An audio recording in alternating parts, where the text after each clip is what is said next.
January 1st, 1863. Felix, it has dawned on me that there are only 2 complete days before your departure, and I feel like we have spoken less and less in the past week. I suppose this will be helpful for the near future, as I am sure it will take much longer than a day or so for our letters to be exchanged across the sea. While you are away, I shall keep good company with your mother. She does make such wonderful pastries. I cannot wait to see you, and I shall make every second in your company count. Best wishes, Ethel. Ethel, we are leaving now. Grab your cloak and gloves. Come in. Your hands are filthy.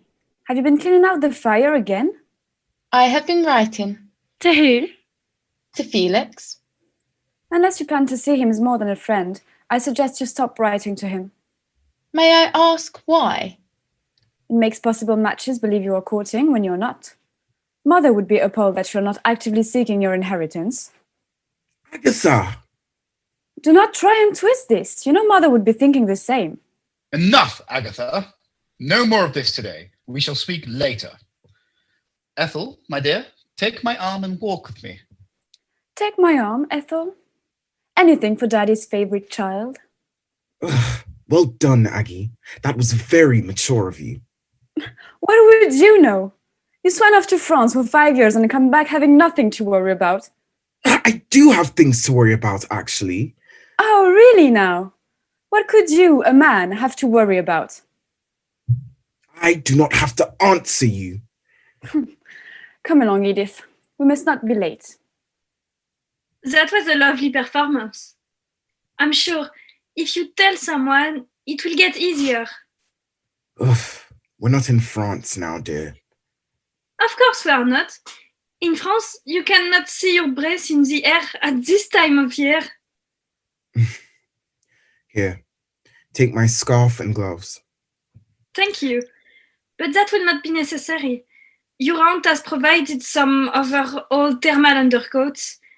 I must say, Edith has quite the task trying to keep them around my waist.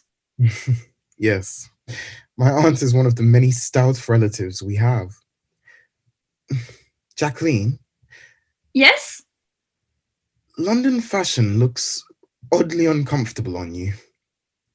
It truly is. However, your aunt said that the French style will have men's heads fall off. These dresses are incredibly inappropriate. I cannot wait to get back into my work trousers. Let's not be late for father. He would never forgive us. Yes, your aunt would also be unforgiving to us both if we were late. Welcome. Welcome, one and all, to the biggest event of the decade. I present to you the Harrington to Farringdon Street Underground Railway. We are delighted to bring this brand new mode of transportation to the general public of London. So today, we celebrate as we carve a brighter future for the generations to come. All those with tickets, prepare to board. We take our first journey in 45 minutes. Gentlemen, this way, please. Ah, ladies, there you are. What a pleasure it is to see you, my lord. Please, Edith, we are among friends. Anthony will be fine. Very well. We're going to be involved in a photograph in just a moment. So which of you lovely ladies would like to be on my arm? Edith? It would be my pleasure. Oh, please smile, Agatha. You have my sincerest apologies that you have to stand with your brother. It is only for one photograph. I am sure we will survive. Good, because that terrible argument this morning made me think that you wished he were back in France. Believe me, I still do. That would be why your brother is very distant today. Robert? Unfortunately, that is not one of the only reasons.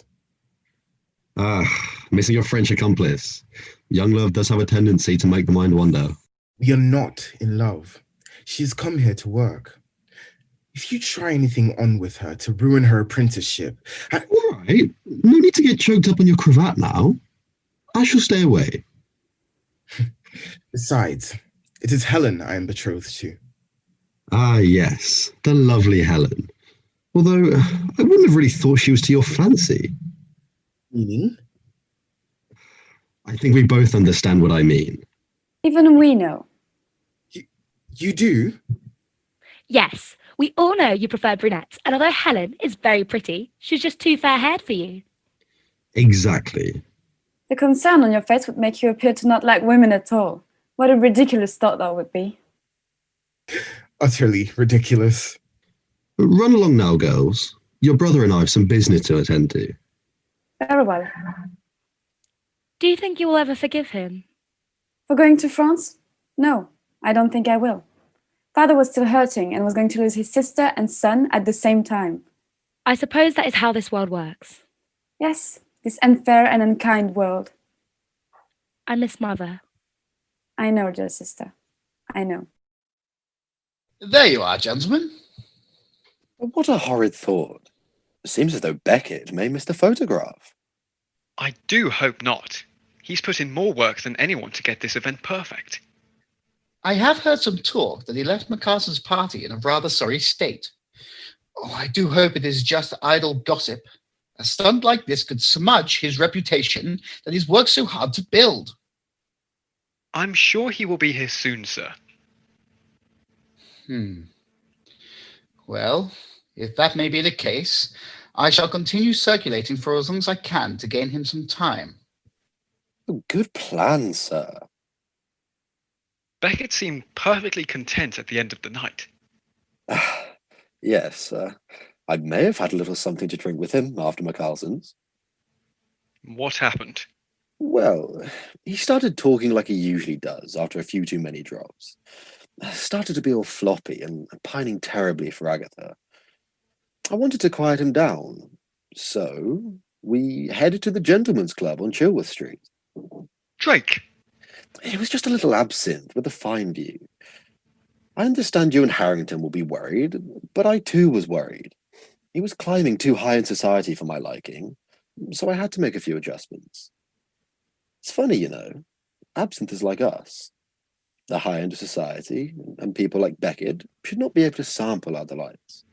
You are a nasty piece of... Hush now, Primrose. You're not in command now. Besides, I couldn't have Beckett as a brother-in-law, so he had to go. I beg your pardon? Ah, silly, silly Felix. I was not bitter about losing the apprenticeship to you. In fact, it was better than I thought it would be. For you see, that leaves Ethel solely to me. Drake, may I introduce you to one of Felix's old acquaintances? Lord Anthony Drake, this is General Thomas Marley. Oh, what a pleasure it is to finally meet you, General. Excuse me, General. Jacqueline, there you are. Come now, dear. You will stand with me. But, Madame, why are we going to be in the picture if we did not work on the railway? Networking, Jacqueline. Networking? Yes. So when this picture is printed in all of the papers, we shall be asked about. Let us call it social profiling. We shall have a long list of suitors before you return home. But I do not wish to marry an Englishman. Good heavens, girl. You do not have to marry them. Then what are they for? They are for collateral purposes only. Take a leaf out of our Agatha's book. If she should find herself in trouble or in financial struggles, all she has to do is click her fingers and the problem is fixed. But your husband... Yes, it was terribly sad what happened to him. But both before and after him, I did not have a man dragging me down. Look at me. I have my own business, high status, and a list of invitations longer than the Thames. Remember this, Jacqueline. You do not need a man to be successful, but you may have to step on a few to get where you need to go.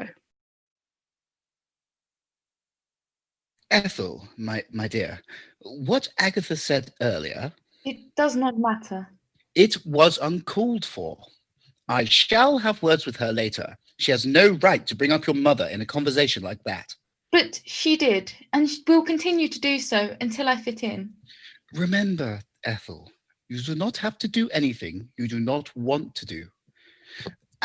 Sir Pearson, may I interest you in my latest investment? An unattended lady. That is quite unheard of. You better not be found by Lord Drake.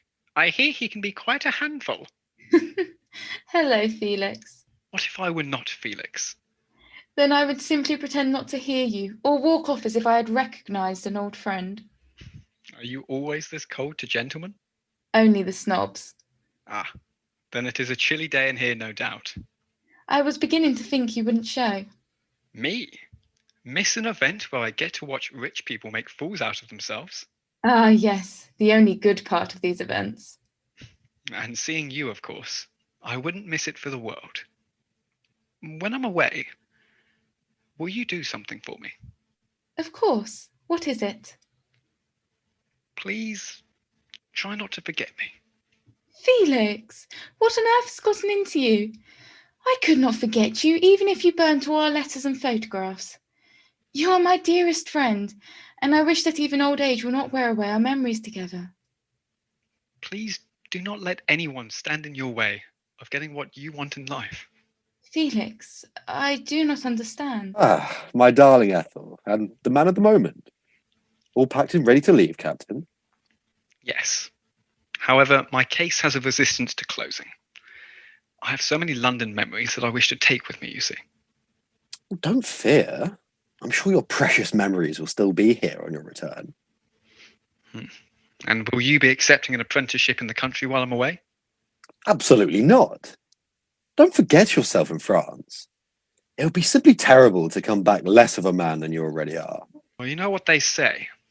You can take the man out of London, but you can't take London out of the man. We shall see. General Marley thinks you may not return, especially not after your time in the war. He says you should think of it as early retirement. Good afternoon, Felix. How good it is to see you again. Ah, and you. I take it you slept well. Like a log. It's good to hear. Ready for the photograph, Robert? Yes. Are you? Always ready. Edith, come along, little lady. You will stand at the front. How exciting. Agatha. Robert. What happened with them? Just a little argument, nothing too drastic. Everyone gather round. Shuffle in, please. Women to the front, please. Like this, Edith. My hand will sit just above your hip, you see? Oh, okay. Little closer together, please. It's okay, Edith. You can get closer. I don't bite. Drake, you... Closer, please. Is this all right, Ethel? Of course it is. Beckett, there you are. I'm terribly sorry, sir. I didn't mean to be this late. No. It is okay now. It's all okay. You're here now. Christ, Beckett! You look ghastly. No, you look fine. At least you made it in time. Hold still. Big flash in 3, 2, 1. Ooh, lovely. One more with the designers and engineers, please. How exciting. Yes. There are still plenty of things to do. How are you finding the clothes? A little itchy. That will be because they haven't been worn in a few years. Oh, Don't worry, you can share some of my clothes. I think we are a similar size, and I have just bought some lovely floral dresses you can borrow. actually, I am more used to wearing trousers. You own a pair of trousers, like men's trousers. You simply must allow me to try them on sometime. Don't be silly, Edith. It would look awful. It would show that you have one leg longer than the other. You wear dresses to hide that imperfection. Of course you may try them on, Edith. Even if it means we have to take the leg up for you. So, what exactly is it you do in France? She starts talking all business like you do, then I give up entirely. It is Edith. She'll most likely forget it all within the hour. Yes, I suppose she will. Wasn't it odd about Beckett? He's usually punctual to events like this. Yes. Maybe you should speak to him. What if he does not wish to talk to me about it? Then you shall be there to comfort him in silence. What I said before about you not being wise, I didn't mean it. Some of the things you say are more perfect than any etiquette guide could state. I'm sorry. Is this an apology? Of course not. It is merely me disclosing that sometimes you're more like mother than we like to admit. There he is. Go and talk to him. Joseph, Agatha! I see you were late today. My apologies, Miss Agatha. I'm never usually late. I know. That is why I have come to talk to you. I'm concerned for you, Beckett. To see you all untidy and flustered like that, it was not right. Will you talk with me about it? Agatha, if I tell you, please, do not let it ruin our... Friendship? Of course, it will not. We shall be boarding the train in 10 minutes. Please do not forget your tickets, everybody. Isn't this exciting? For you it might be, but for me it is simply confirming male intelligence. Drake, will you stay with me on the train? Of course I will, Edith. Thank you very much. You know, if Ethel says no, I'd happily wed you. I am flattered, Miss Edith. However, your sister and sister alone has stolen my heart. Very well, but the offer is always there.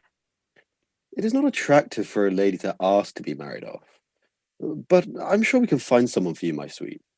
Perhaps we could marry you off to a duke. Then you'd have higher status than your father and sisters. That does sound very good.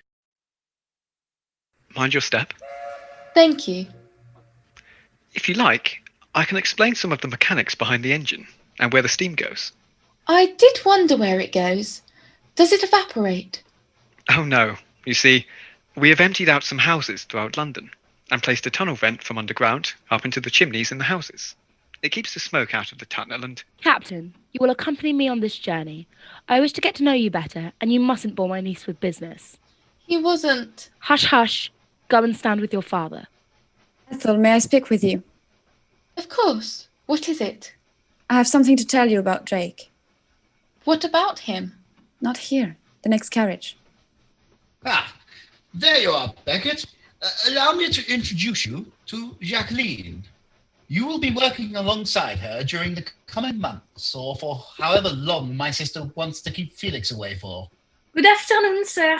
Yes, good afternoon, miss. You have been one of the men working on the train, yes? Yes, I helped with the trains. Yes, that's right, the trains. You Englishmen and your shyness. It is adorable. Come, let us talk and you can tell me what it is that you do. Of course, this way. Thank you so much for coming, General Marley. How wonderful it was to see you again. Ah, McCarson, how was the train ride? That is what Beckett told me. You believe Drake was responsible?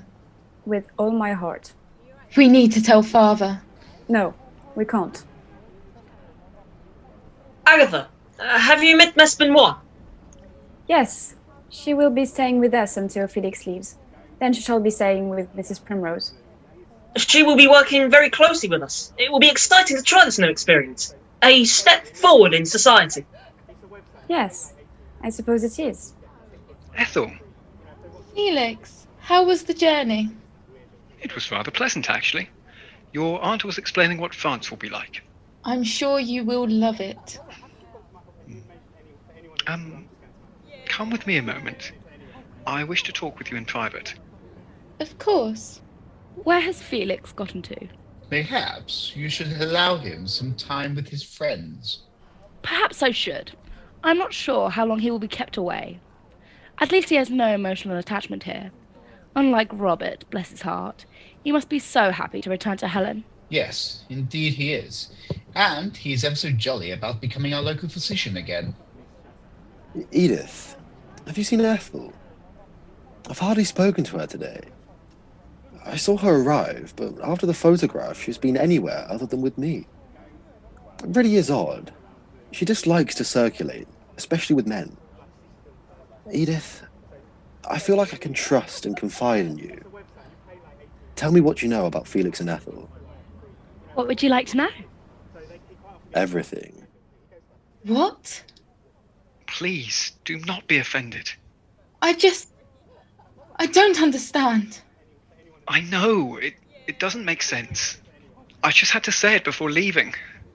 Please do not dislike me. It has torn me apart. The sleepless nights trying to work out if I should have told you. And now I feel like it was the wrong thing to do. I apologize. Please say something. I do not know what to say. Would you like me to leave? No, I don't know. You have me confused. Why now? It felt like the right time. You are going to leave, and you tell me the day before you go. What am I supposed to do? Supposed to say? Come with me to France. My life is here, Felix. I cannot leave. It is clear I would simply be a distraction for you in France. I do not wish to ruin your success. You would not be a distraction. What would I be? A side piece? A decoration? No, you would be my... I heard raised voices. Ethel, are you alright? I've been looking for you everywhere. You vile, disgusting, lazy brat bag of a man. Ethel, please, talk to me.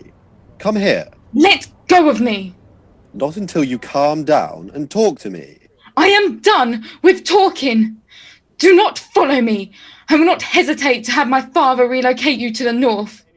As you wish, my dear. What did you say? I am sure that it does not concern you.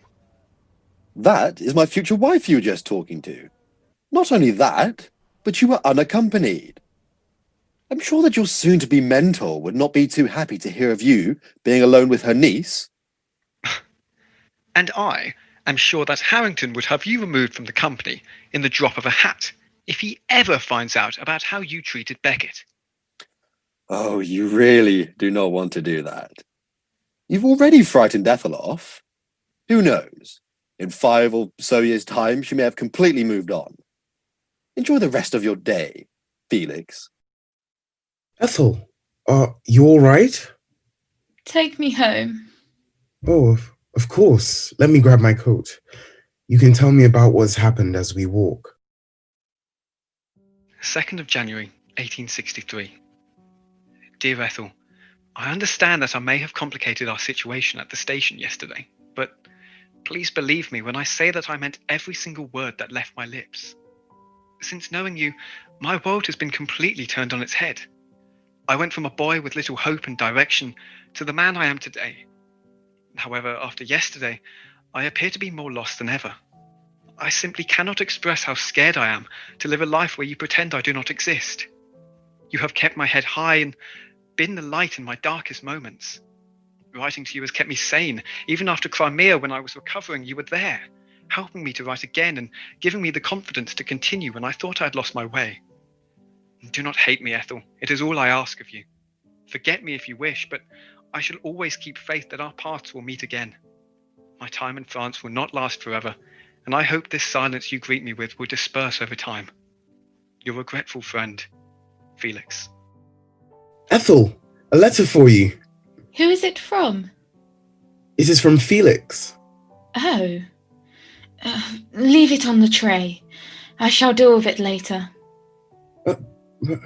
Very well. 3rd of January, 1863. Dear Miss Harrington, it appears you do not wish to speak to me, and this is entirely understandable. Your brother informs me that you wish not to open any letter that appears using my writing, which is why I have addressed this letter to your brother, in the hopes that he can help me mend some of our emotional fractures. As you know, I leave at 12:25 p.m. this afternoon. However, it shall not surprise me if you have chosen to remove this event from your memory. I have hand-delivered this letter and left you a bunch of harebell and purple hyacinths. Do with these whatever you wish. I admit to you on this parchment that I am a fool, an indiscreet but apologetic fool. Signed, Captain F. Primrose. Ethel! Ethel, open the door, please! I opened your letter from yesterday, and this one which arrived only moments ago. I do not believe this concerns me in any way. Good day. Ethel Jane Harrington, this concerns you entirely. Read these. These also arrived for you.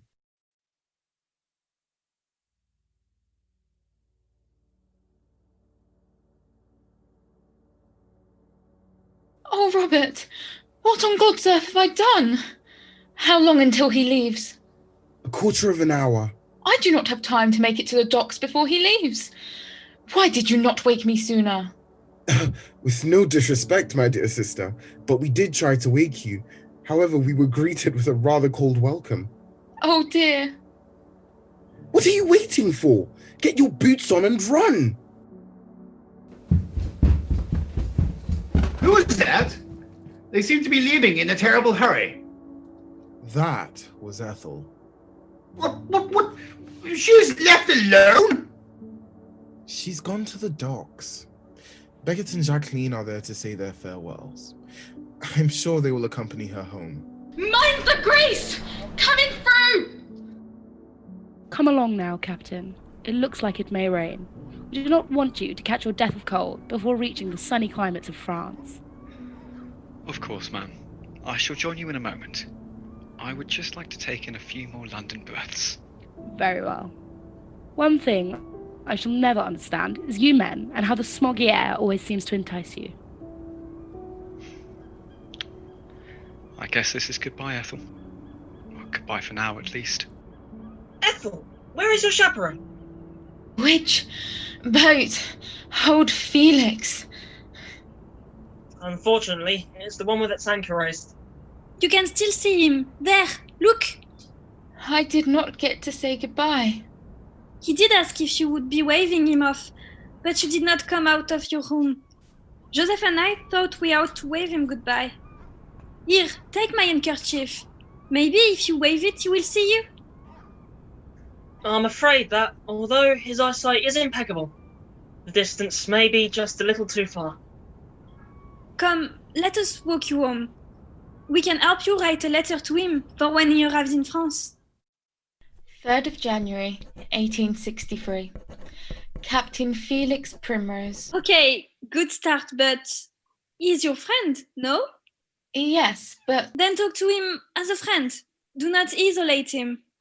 Yes, but in his previous letter... His previous letter was him trying to respect the space you wanted. In 12 hours from now, he will be in France. This letter will not reach him for another week or so.